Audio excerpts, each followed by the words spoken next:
Hi. The Finance Minister Nirmala Sitharaman has just finished presenting her budget speech, and the stock markets are neutral and the bond markets are celebrating.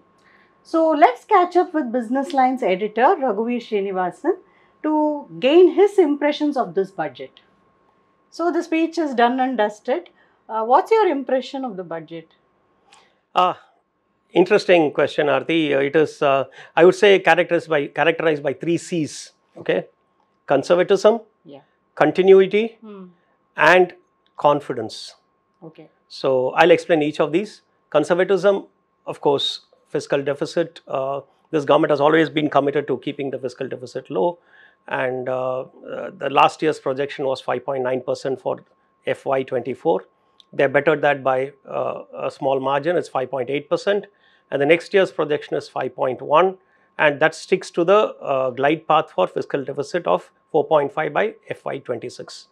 So they've been very conservative about it in spending. Of course, they have been helped by good revenues over the years, but you can't take the intent away. So conservatism is one.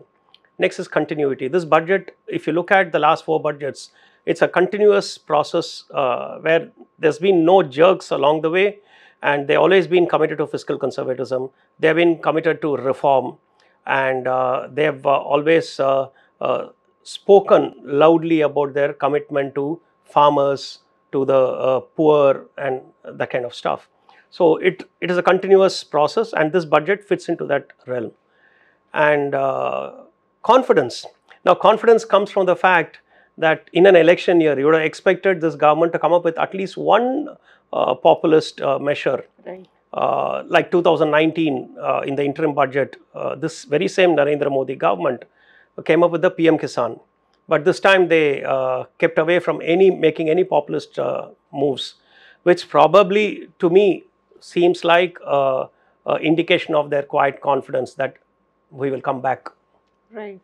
So that's how I would sum the budget. So that was my next question. I mean, though both the FM and the PM had actually made it very clear that this will be a vote on account and an interim budget, a lot of expectations were actually built up on tax rate cuts, etc. So, do you see any signs that this is a pre-election budget? Is there any populist announcement that you can? Nothing at all.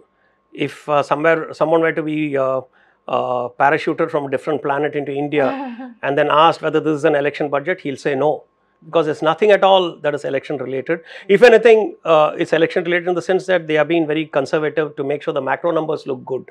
But that you can't put it down to elections. That's, as I said, a continuous feature of this government over the last 3-4 budgets. So I don't see any populist announcement at all in this. Okay. So one number on which expectations had really built up was the capital outlays, because we've seen that this government over the term has actually prioritized capital expenditure over revenue, and they've really improved that mix. Capital outlays tend to be more productive also. So last year they granted a 33% increase in capital outlays, but this year it's just 11.1% with that magic number of 11,111 crores, right? So do you think this capital outlay is enough to keep the economy going? Because we know in recent times it is the capital outlays which have actually been driving growth. Yeah, before I come to the substantive part of the question, I don't know. I had to look at the fine print to see whether it is 11,111 crores, or is it 11,11,111 crores and 11 paisa also there? It could be. So we need to look at the fine print for that. But that aside, yeah, it's about 11.1% again increase compared to the budgeted figure of last year. But if you take the actual spending on capital expenditure last year was about 50,000 crores lower. So it's 9.5 lakh crores.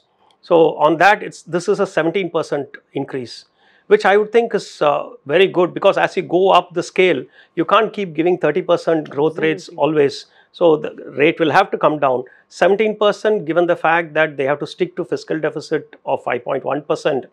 And total increase in expenditure is, I think, only about 6%. That's it. So given that, this is exceptional, because despite expenditure going up only by 6%, capital expenditure is up by 11.1 as per budgeted figures.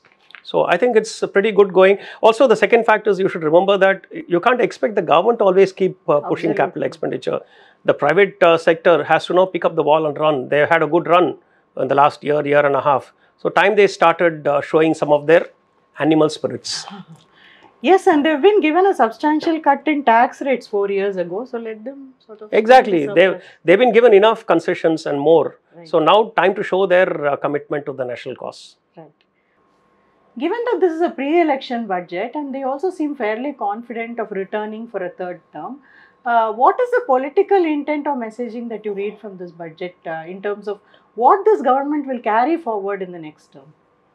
So the FM had the answer to that question in her budget speech. The 4 focus segments are Annadata, Yuva, Mahila and Garibi.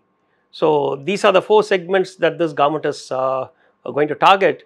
You can ask me, this is a right of center government, and but the agenda looks very left of center, but that's been the character of the Modi governments, the last 2 governments. They have been focusing on the 4 sectors, segments that the finance minister mentioned today, specifically the farmers and the poor, going by the number of schemes that are rolled out over the last 9-10 years. So I think going forward, this is going to be the agenda. I very well will say that if this government comes back to power, which I think it looks like, and whoever is the finance minister will take this agenda forward. Garibi, Mahila, Annadata and Yuva. These are the 4 focus areas. Thank you, Raghu. That was a very interesting conversation. Thanks, Aarati. Thank you for watching this video, and for more such videos, please subscribe to Businessline.